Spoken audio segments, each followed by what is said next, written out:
Hello everyone, let's start with the second topic of our chapter which is the making of nationalism in Europe।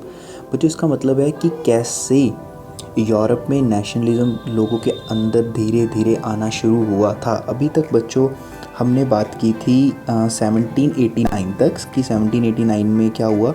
1789 में होता है French revolution. तो जो French revolution होता है उसके बाद 1799 में नेपोलियन आता है, नेपोलियन का कोड आता है। तो बच्चे अब हम थोड़ा सा पीछे जाएंगे। हम अब क्या करेंगे, हमने अभी तक डिस्कस किया था 1789 फ्रेंच रेवोल्यूशन, 1799 नेपोलियन और 1804 नेपोलियन कोड और 1815 डिफीट ऑफ नेपोलियन। बच्चे अब हम इससे पीछे जाएंगे 70s 50s में, मतलब मिड ऑफ 18th सेंचुरी कि बच्चे मिड ऑफ 18th सेंचुरी में ऐसा क्या होता है कि लोगों के अंदर धीरे धीरे ये नेशनलिज्म की फीलिंग आनी शुरू होती है और कैसे यूरोप में नेशनलिज्म बनता है। चलो बच्चे इसको शुरू करते हैं, the making of nationalism in Europe को।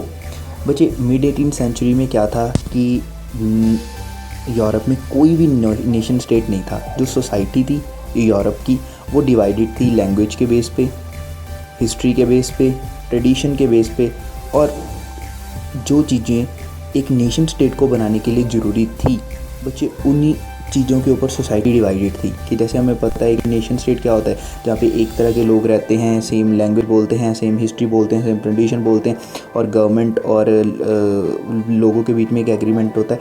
ऐसा बच्चों उस टाइम पे कुछ नहीं था। तो बच्चों मैं आपको मैप दिखाता हूँ। अब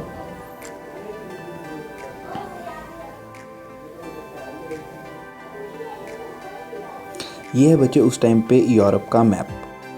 थोड़ा सा इसको डिस्कस करते हैं यूरोप के मैप को कि उस टाइम पे बच्चों एम्पायर्स थे, किंगडम्स थे, पर कोई भी तरह नेशन स्टेट नहीं थे। ठीक है, ये पूरा यूरोप है। जो यूरोप का बच्चों ईस्ट वाला पार्ट था, जो ये ईस्ट पार्ट है, ठीक है, ये ईस्ट पार्ट है यूरोप का ये, और जो सेंट्रल पार्ट है यूरोप का ये बच्चों जो ईस्ट और सेंट्रल पार्ट था ना यूरोप का, इसके ऊपर ऑटोक्रेटिक मोनार्की थी। ऑटोक्रेटिक मतलब मोनार्क का राज था। लोगों के अंदर कोई भी कलेक्टिव फीलिंग नहीं थी, शेयरिंग फीलिंग नहीं थी, कॉमन आइडेंटिटी वाली फीलिंग नहीं थी। बस उनके लिए जो राजा कहता था उनको वही मानना पड़ता था, और वो राजा के आगे जा भी नहीं सकते थे। और जो ये इस टाइम के जो बच्चों लोग थे, मतलब कि जो इस टाइम पे लोग थे, वो बहुत, यहाँ पे जो लोग थे वो बहुत डिफरेंट लैंग्वेजेस बोलते थे। तो उनके अंदर एक कॉमननेस भी नहीं थी उस टाइम के ऊपर बच्चों। अब हम अपने टॉपिक के ऊपर आते हैं बच्चों। अभी हमने देखा कि यूरोप में कोई नेशन स्टेट नहीं थी, पर जो ईस्टर्न यूरोप और सेंट्रल यूरोप था बच्चों, उसके ऊपर एंटोक्रेटिक रूल था, ये हमने देखा। और जो लोग थे वो डिफरेंट लैंग्वेजेस बोलते थे। पर क्यों यूरोप में उस टाइम पे नेशन स्टेट नहीं थे बच्चों? Because of diversity. अलग अलग तरह के बच्चों लोग रहते थे जो अलग अलग तरह की लैंग्वेजेस बोलते थे।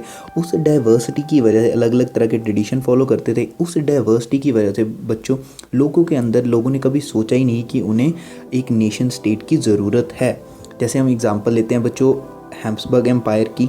आपकी बुक में 3 से 4 एग्जांपल्स हैं, पर हम इसकी एक ही एग्जांपल लेते हैं जो है हैब्सबर्ग एम्पायर।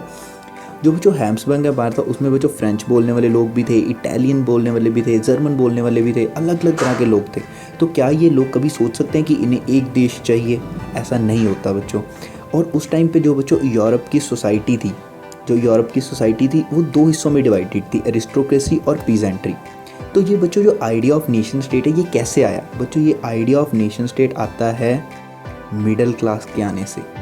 ठीक है, तो पहले हम एरिस्टोक्रेसी और पीजेंट्री के बारे में बात करते हैं बच्चों। एरिस्टोक्रेसी वो क्लास थी जिनके पास काफ़ी ज़मीन थी, ठीक है, जो फ्रेंच बोलते थे, जो स्मॉल ग्रुप ऑफ पीपल थे, जो उनकी फैमिली थी बच्चों वो मैरिजेस के साथ कनेक्टेड थी, क्योंकि वो अपनी क्लास के बाहर किसी और क्लास से मैरिज नहीं करते थे, सिर्फ एरिस्टोक्रेसी वाले एरिस्टोक्रेसी से ही बात करते थे।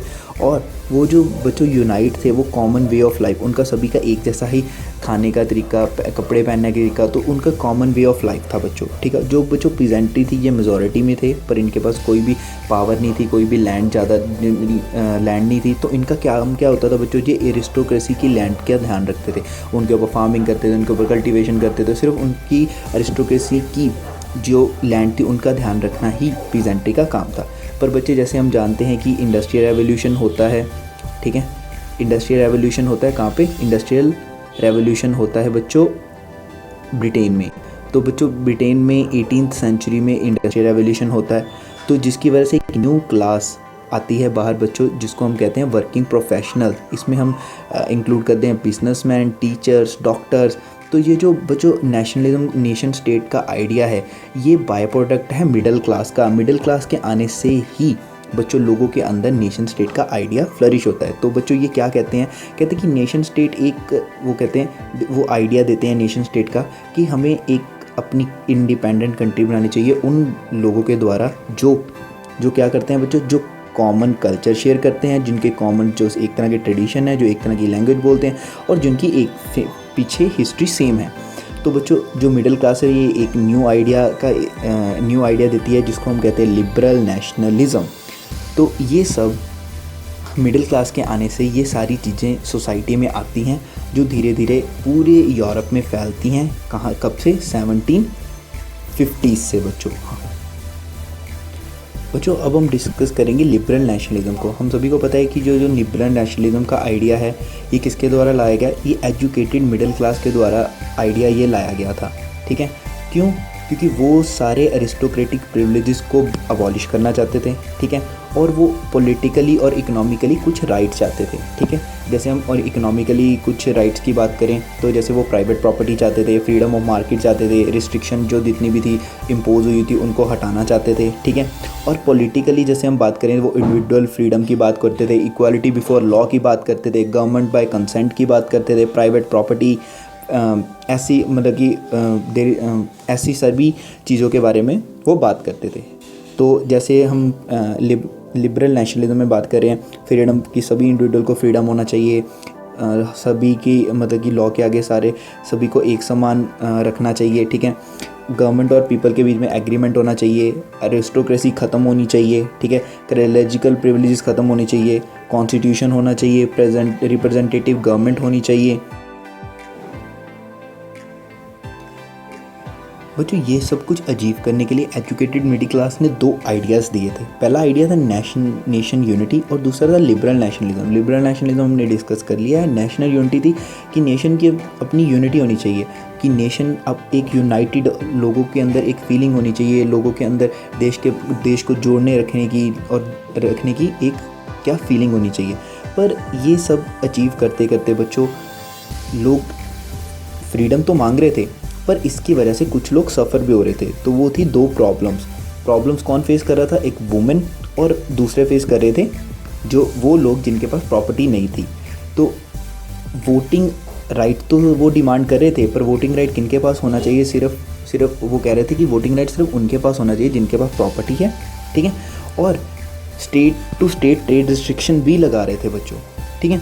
तो इसी सभी को ध्यान रखते हुए 1834 में एक कस्टम यूनियन फॉर्म हुई थी बच्चों, ज़ोल्वेरीन। बच्चों ये जो कस्टम यूनियन थी ये प्रूशिया ने स्टार्ट किया था, ठीक है। और प्रूशिया के बाद काफ़ी जर्मन स्टेट ने इसको बाद में ज्वाइन किया था। तो इस कस्टम यूनियन ने क्या किया था, इसने ट्रेड बैरियर्स को अबॉलिश कर दिया था और जो नंबर ऑफ करेंसीज थी उनको 30 से कम करके 2 कर दिया था, कि जिसकी वजह से लोगों को ट्रेड करने में कोई दिक्कत ना आए। अगर डिफरेंट एरियाज़ में डिफरेंट करेंसी होगी तो उनको कन्वर्ट करने में कितना प्राइस लगना चाहिए, कितना नहीं लगना चाहिए, तो वो करना डिफ़िकल्ट हो जाएगा बच्चों, ठीक है। तो अब हम बात करते हैं थोड़ी सी नेपोलियन की। बच्चों नेपोलियन रूल जो था वो 1799 से 1815 तक था। बट 1815 में क्या हुआ कि नेपोलियन हार गया, ठीक है। बच्चों 1815 में नेपोलियन की लड़ाई 4 देशों के साथ होती है, जिनका नाम है ब्रिटेन, रशिया, प्रूशिया और ऑस्ट्रिया, ठीक है। और जो ये बैटल थी इसको कहते हैं बैटल ऑफ वाटरलू, ठीक है। तो बच्चों 1815 में ये 4 की 4 कंट्रीज़ नेपोलियन के साथ लड़ती हैं ठीक है, और वाटर ऑफ वाटरलू होती है जिसमें नेपोलियन हार जाता है। और उसके बाद जब नेपोलियन हार जाता है बच्चों, तो एक न्यू इरा स्टार्ट हो जाता है यूरोप में कंजर्वेटिज़म का। कंजर्वेटिज़म मैंने आपको बताया था क्या था, कि कंजर्वेटिज़म पॉलिटिकल फ़िलासफ़ी है जिसमें वो ग्रेजुअल चेंज के ऊपर ध्यान रखते हैं। वो कहते हैं क्विक चेंज नहीं होना चाहिए, ठीक है। तो जो कंजर्वेटिज़म बच्चों 1815 में यूरोप में आया, उन्होंने ओल्ड ट्रेडिशन के ऊपर वापस से फोकस किया, ठीक है। उन्होंने नेपोलियन कोड को हटा दिया, ठीक है। और उन्होंने ट्राई किया कि जो मोनार्की थी, क्योंकि फ्रेंच रेवोल्यूशन आने से क्या हुआ था, फ्रेंच रेवोल्यूशन आने से डेमोक्रेसी आई थी, नेपोलियन के आने से नेपोलियन कोड आया था। तो उन्होंने जो उस टाइम पे बच्चों मोनार्की थी उसको हटा दिया था, ठीक है। तो जब कंजर्वेटिज़म आता है बच्चों, तो ये वापस से मोनार्की को इस्टेब्लिश करता है। चर्च के पास वापस से पावर आ जाती है, सोशल हायरार्की वापस आ जाती है। जैसे नोबल क्लर्जी थे कि ये अपर क्लास लोग हैं, ये लोअर क्लास लोग हैं, और ऑटोक्रेटिक रूल आ जाता है, एक पर्सन के हाथ में क्या आ जाती है, पावर आ जाती है बच्चों। तो ये जो कंजर्वेटिज़म वापस आता है, मोनार्की वापस आती है, तो बच्चों ये क्रिटिसिज्म को बिल्कुल भी टॉलरेट नहीं करती। ये कहती है अगर हमारे खिलाफ किसी भी क्रिटिसिज्म, किसी ने भी कुछ गलत बोला तो हम उसको मार देंगे। वो सेंसरशिप लगा देती है, किसके ऊपर, न्यूज़पेपर के ऊपर, लोगों के ऊपर, ठीक है, गेम्स के ऊपर, सॉन्ग्स के ऊपर, इन सभी चीज़ों के ऊपर सेंसरशिप लगा देती है। बच्चों जब 1815 में नेपोलियन हारता है, तो तब ट्रीटी ऑफ वियना साइन होती है between Britain, Prussia, Russia and Austria. बच्चों जो ये ट्रीटी थी, इसको होस्ट किया था ऑस्ट्रियन चांसलर ड्यूक मैटरनिच ने, ठीक है। तो इसमें क्या, इस ट्रीटी में उन्होंने क्या चीज़ें रखी थी बच्चों, उन्होंने रखा था कि बॉर्बन डायनेस्टी जो थी, जो फ्रेंच रेवोल्यूशन के टाइम पे हटा दी गई थी, उसको दोबारा से रिस्टोर किया जाए, ठीक है। और जो फ्रेंच टेरिटरी थी उसके साइड पे बच्चों इन्होंने कुछ स्टेट्स को इस्टेब्लिश किया था एज अ बाउंड्री, कि फर्दर जो फ्रेंच की एक्सपेंशन है उसको रोका जाए फ्यूचर में। प्रूशिया जो था उसको बच्चों कुछ इंपॉर्टेंट टेरिटरीज मिली थी वेस्टर्न साइड की फ्रांस के। ऑस्ट्रिया को बच्चों नॉर्दर्न इटली मिला था, और रशिया को बच्चों पोलैंड मिला था। तो बच्चों जो कन्फेडरेशन थी 39 स्टेट्स की, जो नेपोलियन ने खुद बनाई थी, उसको इन्होंने छेड़ा भी नहीं था, उसको उन्होंने बिल्कुल भी हटाया नहीं था, ना ही तोड़ा था बच्चों, ठीक है। बच्चों जब ये सारी चीज़ें चल रही थी, जब कंजर्वेटिज़म वापस आ गया, लोगों के ऊपर सेंसरशिप लग गई, लोगों के ऊपर बोलने का लोगों के पास राइट्स नहीं रहे, तो बच्चों उस टाइम पे एक तरह की एज स्टार्ट हुई जो रेवोल्यूशनरीज़ की साइड थी, मतलब कि रेवोल्यूशनरी के फेस था। तो बच्चों वो जो रेवोल्यूशनरी पर्सन थे, उन्होंने सीक्रेट सोसाइटीज़ बनाई। क्यों? क्योंकि वो मोनार्की नहीं चाहते थे, तो उन्होंने वो सीक्रेट सोसाइटी बनाई। अगर वो मतलब कि सीक्रेटली उनको नहीं बनाते तो मोनार्क को तो मरवा देते बच्चों, ठीक है। तो जो ये रेवोल्यूशनरीज़ ने सीक्रेट सोसाइटीज़ बनाई थी, उनके एम्स थे बच्चे, वो नेशनलिज्म का आइडिया स्प्रेड करते थे, वो मोनार्की के अपोज थे, वो फ्रीडम चाहते थे, वो ऑटोक्रेटिक रूल को ख़त्म करना चाहते थे, और वो एक नेशन स्टेट चाहते थे बच्चों, ठीक है। उनमें से एक बहुत ही फेमस नाम है बच्चों गिजुप्पी मस्सीनी। कौन है ये बच्चों? गिजुप्पी मस्सीनी। जो गिजुप्पी मस्सीनी थे बच्चों, ये इटालियन रेवोल्यूशनरी थे। ये इनका जन्म बच्चों हुआ था जिनोआ में 1807 में, ठीक है। और जब ये बच्चों 24 ईयर्स के थे, इनको जेल में भेज दिया गया था। क्यों? इन्होंने रेवोल्यूशन करने के मतलब कि रेवोल्यूशन करने की कोशिश की थी। कहाँ पे? लिंगूरिया। ये बच्चों नाम याद रखना, इन्होंने लिंगूरिया में क्या करने की कोशिश की थी? रेवोल्यूशन करने की बच्चों कोशिश की थी, ठीक है। तो बच्चों इन्होंने 2 सीक्रेट सोसाइटीज़ बनाई। पहले तो ये मेंबर थे कार्बोनारी के, ठीक है, और कार्बोनरी सोसाइटी सीक्रेट सोसाइटी थी, कार्बोनरी उसके मेंबर थे। और उन्होंने 2 सीक्रेट सोसाइटीज़ बनाई, एक थी young Italy in Marseilles and young Europe in Berne. और ये कहते थे कि इनका मानना था कि इनका जन्म और हमारा जो जन्म है, हमारा जन्म देश को जोड़ने के लिए हुआ है। तो इन्होंने इटली को जोड़ने का जिम्मेदारी अपने ऊपर ली, और ये बिलीव करते थे यूनिफिकेशन ऑफ इटली की, कि इटली को अलग अलग। बच्चों ये है हमारी अब तक की टाइमलाइन कि 1789 में फ्रेंच रेवोल्यूशन हुआ, 1799 में नेपोलियन आता है, 1804 में उसका नेपोलियन कोड आता है, 1815 में क्या आता है? 1815 में बच्चों एंड ऑफ नेपोलियन रूल होता है, ठीक है। 1815 में ही बच्चों बैटल ऑफ वाटरलू होती है, ट्रीटी ऑफ वेना होती है, और 1834 में कस्टम यूनियन फॉर्म होता है, ज़ोल्वरीन, ठीक है। हमने थोड़ा सा 1750s का भी बच्चों डिस्कस किया था कि 1750 में क्या होता है, कि 1750 में कैसे नेशनलिज्म जो है वो फैलता है। कैसे लोगों के अंदर नेशनलिज्म की फीलिंग आती है बच्चों, और वो यूरोप के अलग अलग डिफरेंट डिफरेंट पार्ट्स में फैलती है बच्चों।